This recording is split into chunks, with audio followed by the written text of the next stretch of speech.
Les gens ont peur du changement climatique. On dit le climat qui change, 2 degrés, 4 degrés. Ils n'ont absolument pas peur des pertes de la biodiversité. Mais si on ne change pas tout de suite, on va avoir des problèmes dont on va payer les conséquences très longtemps. L'océan profond est très particulier.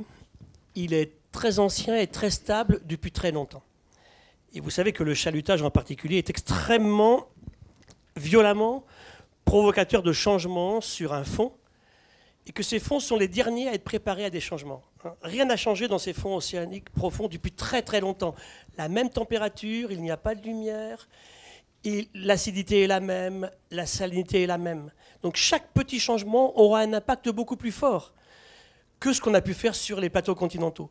Moi je vis en Méditerranée, je vous défie de trouver 1 mètre carré entre la surface et 300 mètres entre Barcelone et Marseille sans trace de chalut au fond. Le plus profond moteur du changement des fonds, c'est le chalutage. Alors, imaginez sur des grands fonds, pas du tout préparés à ce moindre changement. En dehors de la destruction de ces écosystèmes, où un chalutage profond dans des coraux froids va demander des dizaines ou centaines d'années pour régénérer les milieux, je dirais que a-t-on besoin de cette ressource? L'humanité n'en a pas besoin. Autant la lutte contre le réchauffement climatique, c'est un enjeu qui est compris. Autant la lutte pour la préservation de la biodiversité, eh bien, c'est un enjeu qui aujourd'hui n'est pas compris. Je pense qu'on n'explique pas suffisamment. Alors nous avons, nous, peut-être en tant que politiques, une part de responsabilité, mais les scientifiques aussi. Pourquoi devons-nous préserver la biodiversité? Ça peut paraître évident aux personnes qui sont ici, dans cette salle. Ça ne paraît pas évident aux citoyens moyens. Et je crois que là, comme dans beaucoup d'autres domaines, nous avons à faire preuve de beaucoup de pédagogie. Le milieu profond, c'est vraiment la dernière frontière. Vous savez, on a surexploité localement, puis après on était plus loin, on a pêché d'autres espèces, et puis après on a pêché très profond. Et c'est ce qu'on est en train de faire aujourd'hui, on est en train de pêcher très profond. Oui, c'est vrai qu'en termes de connaissance des milieux profonds, il y avait environ 1% des océans profonds qui avaient été échantillonnés. Donc c'est dire en effet à quel point on œuvre et on opère aujourd'hui les pêches un peu à l'aveugle. What we're currently catching there are again top predators. And so in a way we're repeating the same mistakes that we did in the shallow seas, where we took out the top predators first and then went down the food web to end up with anchovies and others. And we're doing the same thing now in the deep sea, and it's just not sustainable. Top predators have a very important role. They stabilize the ecosystem. If you take them away, you get all kind of exotic changes and species pop up that you never heard of before, and it really gets out of control. So since we don't even understand the role of the deep sea, I mean, really, there is no reason that I can think of, certainly no economic reason why this should be done. We should just leave it in peace. Il y a une chose qui est absolument fondamentale pour le fonctionnement de l'écosystème. Vous savez, en écologie, un écosystème, c'est quoi? Ce sont simplement des interactions entre les espèces. Si on brise ces interactions, c'est-à-dire si on exploite, si on modifie les habitats, on modifie ce fonctionnement de l'écosystème qui devienne moins productif. Et puis, en milieu côtier, on vient de s'en apercevoir, ça produit des choses indésirables. Alors, les choses indésirables, c'est généralement des espèces à faible durée de vie. Donc, ça peut être des méduses. Alors, il y a plein de méduses maintenant dans beaucoup d'écosystèmes. Where the science ends, you need precaution. And the precautionary approach that has been defined by the UN General Assembly is to do the research on these ecosystems before you allow fishing to take place. Many of these deep sea species live in extreme environments and have the potential to provide genetic material or compounds or chemicals that can prove very useful for pharmaceutical purposes, cures for diseases, cancer in particular, as well as for industrial products in the future. And to lose these species before we even know they exist, and the potential value to humankind that these species may provide in the future is really not a commonsensical way to approach this. Already in the shallow waters, because of the financial crisis, we have less money for research of this type. So really on the deep sea, we're not getting more, we're getting less.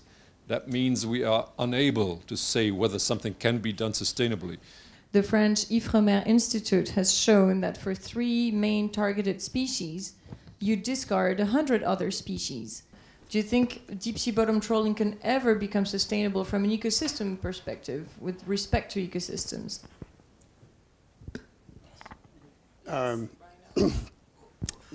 No. The problem is this. In the deep sea, a bottom trawl to go to 800, 1,000, 1,500 meters has to be extremely heavy just to get to the bottom. So you have the weight of the trawl, you have the weight of the cable, then you have a ship that has to pull this trawl through the water at 3 to 5 knots. Anything that's in the way of this device is going to get broken up, pulled up, turned over, crushed, all the words you want to use as if you were driving a bulldozer across the bottom. Fishing with a trawl is just not ever going to be environmentally sound. La régénération de tels écosystèmes ne peut pas supporter des méthodes de pêche violentes comme l'est le chalutage. C'est tout. Ces pêches profondes sont apparues dans l'histoire tardivement, dans les années 80, en résultante en fait de la surexploitation de ce qui était accessible en surface. Et donc c'est l'État qui, par le biais de la recherche, a financé le développement de ces pêches profondes. Donc sans les subventions publiques, sans l'encouragement que nos impôts ont donné, ces pêches-là n'existeraient pas en fait. On n'aurait pas ce problème aujourd'hui. Donc c'est vrai que puisqu'on a mis de l'argent à l'origine, on pourrait encore remettre de l'argent pour se sortir de l'impasse. Si on ne subventionne pas le modèle productiviste, il s'effondre de lui-même. C'est là où ça devient complètement absurde. C'est qu'au lieu de mettre l'argent, parce qu'on y met de l'argent, donc faisons des choix, ayons le courage de faire les choix. Mais ça veut dire que les politiques, ils doivent prendre leur responsabilité et dire la même somme. Les 10 que nous mettons là, nous devons les mettre ailleurs. Voilà. Pour ce qui est de la pêche industrielle, c'est qu'on gère un intérêt privé, en l'occurrence en France, celui d'un industriel et celui d'Intermarché, pour ne pas le citer, parce qu'il fait un chantage permanent à l'emploi. Permanent. Et que le politique, d'une manière générale, ce n'est pas pour viser un tel ou un tel, mais enfin, il y a des moments où il faut quand même regarder les réalités, notamment dans le port de Boulogne, où on nous explique, au nom du chantage à l'emploi, ou des usines, parce qu'il n'y a pas que les chaluts, il y a aussi les usines que l'on fait, où l'on dit systématiquement le on et le on de l'industriel, qui lui parle beaucoup plus fort que le petit artisan pêcheur. Parce que le petit artisan pêcheur, il est isolé, il est tout seul, il a son bateau, il essaye tous les matins de se battre pour essayer de sauver sa peau, de payer sa TVA, ses cotisations, pendant que l'autre va faire un chantage d'ailleurs en disant « moi je veux être exonéré de ci, de ça et de ça encore, parce que sinon je ferme ». Et quand lui il dit « je ferme », évidemment c'est des dizaines ou des centaines d'emplois. Centaines d'emplois qu'il a piqués, au demeurant, aux artisans pêcheurs qui avant créaient eux bien plus d'emplois, mais qu'on a laissé au nom d'un productivisme bien construit, qu'on a laissé crever. Et je le dis là publiquement, le ministre français de la pêche se grandirait. Mais se grandirait vraiment à prendre l'intérêt maintenant qu'il doit porter. Et l'intérêt général, c'est qu'il faut interdire clairement les pêches au chalut en eau profonde. Ça détruit tout. Et finalement, on va arriver à ce monde absurde où c'est en détruisant qu'on va prendre connaissance d'un monde qui, jusque-là, vivait très bien sans nous. Foutons-leur la paix et faisons en sorte de vivre, encore une fois, en respect et en harmonie avec cette nature. I spent 10 years in the Philippines trying to improve fisheries in developing countries. When I came back to Europe, I was shocked by the fisheries in Europe being worse than in developing countries. Now we have addressed this problem, and we are on a good way on fixing it in the shallow seas around us. So we can manage those species sustainably. These are productive species. They have generation times of maybe 5 to 8 years, and they are really productive. You can take out roughly 20% per year on a permanent basis from these species. From what is there, you can every year take out 20% and enjoy it, and the stock will be okay, and will be large, and the ecosystem will be okay. This is not the case for the deep sea. There you would talk about maybe 5, maybe 3, maybe 2% that you could take out, but at what cost and at what damage? So that doesn't make sense. There's also one more aspect, is we don't really know the ecosystem role of the deep sea. We don't understand it yet. But we have first indications that if that deep sea is not functioning well, it might have big repercussions on the upper ocean. Alles andere, was wir in der Vergangenheit in der Fischerei gemacht haben, können wir, Herr Dr. Fröse deutete das ja vorhin an, können wir wieder reparieren. Das können wir in der Tiefseefischerei überhaupt nicht sagen. Das sind Dinge, dass ich sage, wir haben keine Zeit. Punkt. Es gibt Kolleginnen und Kollegen aus allen Fraktionen, die schon der Meinung sind, dass man die ökonomische Seite sehr ernst nehmen muss, wegen der Arbeitsplätze und allem, was da dran hängt. Ja, das muss man sicher. Und ich kann auch so manche Nacht nicht ruhig schlafen, wenn ich weiß, dass ich mit meiner Entscheidung vielleicht 100 oder mehr Menschen arbeitslos mache. Aber ich kann noch weniger gut schlafen, wenn ich weiß, dass ich etwas zerstöre, das meine Enkel, Urenkelkinder und noch weitere Generationen nie erleben werden. Und das ist, glaube ich, die Verantwortung, die Politik hat. Und die muss sie sehr ernst nehmen. Ich denke, das tun wir. La question que l'on ne se pose pas, c'est a-t-on besoin d'aller chercher toujours plus loin, toujours ailleurs, ce que nous étions en capacité depuis des siècles de laisser renouveler par un système de pêche durable. La question de la pêche et la question de la durabilité me semble être, moi, la mauvaise approche. Parce que bien sûr qu'on peut trouver, mais combien d'argent on va investir là-dedans pour faire des recherches scientifiques précises, etc. Combien de fric on va paumer, argent qu'on ne met pas pour aider justement les petits artisans, pour aider. Donc il faut repenser le modèle. Voilà. La réalité de ce monde, c'est que la pêche en eau profonde doit être interdite, car on n'en a pas besoin, car elle est destructrice et car elle va nous obliger, si on ne le fait pas, à repenser notre modèle économique intelligemment et de manière, pour le coup, durable. Sur la pêche profonde, comme je le disais, espèces cibles biologiquement incompatibles, modèle économique fondé sur de l'argent public, techniques de pêche non sélective destructrices, pas de création d'emplois, pas d'enjeu de création d'emplois. Même un enfant de 5 ans comprendrait qu'il faut arrêter ça.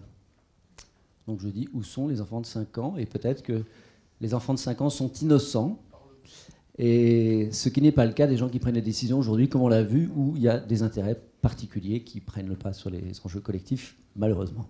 François Chartier à Greenpeace. Juste une petite remarque. On a dit que c'était un sujet éminemment politique.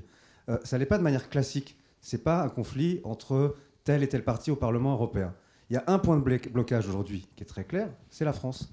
Il y a à la commission pêche du Parlement 2 députés, un député UMP, une députée PS, qui bloque la progression de ce texte. Il y a aujourd'hui une mairie en Bretagne qui engage des lobbyistes pour travailler en faveur d'une entreprise pour désamorcer au maximum les avancées politiques qu'il peut y avoir dans ce texte. Et il y a un ministre des Pêches, ancien maire d'une autre grande ville de pêche qui est Boulogne, pour ne pas le nommer, qui au Conseil bloque systématiquement toutes les avancées. C'est la première chose qu'il a fait lorsqu'il a été nommé ministre, c'est d'aller discuter du règlement pêche profonde qui était encore à l'époque très embryonnaire. Ceux qui sont censés prendre les arbitrages ne le font pas. Tout à l'heure, on citait 2 députés européens français qui arrivent à bloquer quasiment tout un Parlement européen.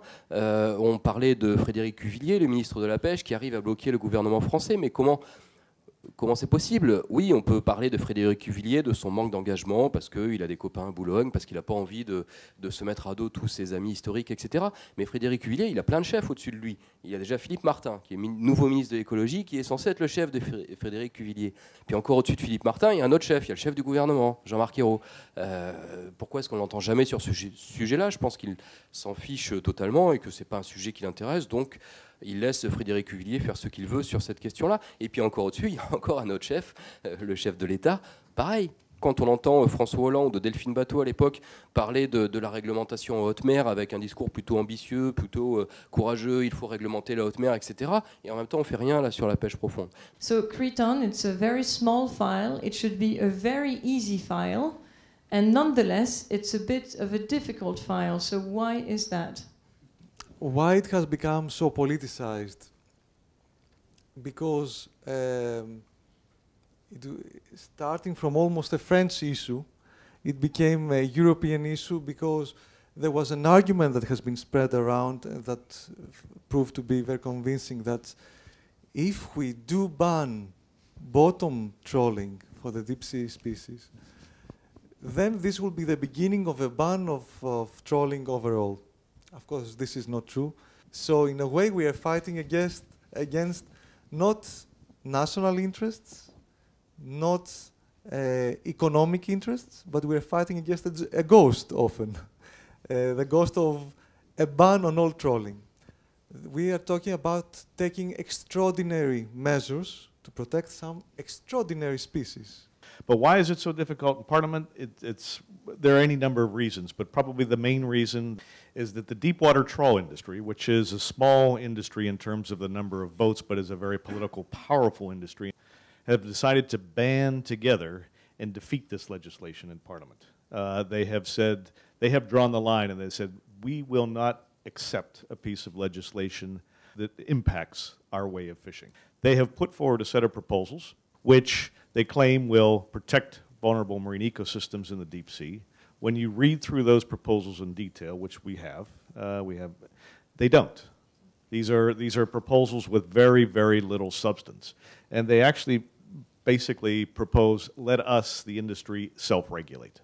This is what we're up against here. And like the reference to Intermarché, a handful of vessels, minimal impact on the French economy or contribution to the French economy, but a very powerful company with strong political influence. We're seeing the same thing in Spain, we're seeing the same thing in Scotland, and even a few other countries. So that's, I think the industry has decided to fight this tooth and nail, and they have the money and the political influence to put up a very, very strong fight. Aujourd'hui, on a un cas de figure qui peut être historique, parce que si on arrive à se débarrasser de ça, je pense que ça envoie vraiment un message d'espoir sur les capacités des humains et donc de nos institutions politiques de prendre des décisions qu'il faut pour tourner le dos à des choses qui appartiennent au passé, qui sont donc, on a vu 1000 fois non bénéfiques, mais même coûteuses pour l'écologie et pour l'économie. Donc voilà, continuer à suivre ce débat. Et pour terminer, des images exceptionnelles qui ont été tournées par Saint Thomas Productions, d'une créature incroyable, mythique, légendaire, puisqu'elle a donné lieu au mythe du serpent des mers et qu'il est très difficile de croiser. Et donc on a trouvé que c'était un bon emblème, ce poisson, de la biodiversité marine qui échappe au regard même performant de la technologie d'aujourd'hui.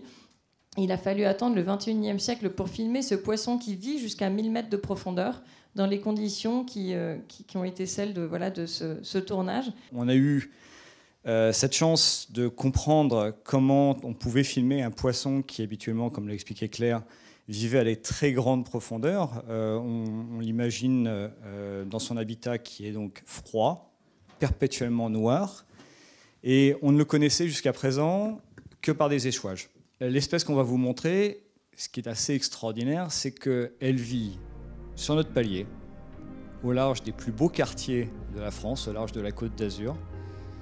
Comme disait Claire, c'est un symbole extraordinaire, non seulement parce qu'il vit là, si près de chez nous, c'est un ambassadeur qui est venu nous rejoindre près de la surface, et c'est là où c'est assez troublant, c'est qu'il a une habitude assez étrange.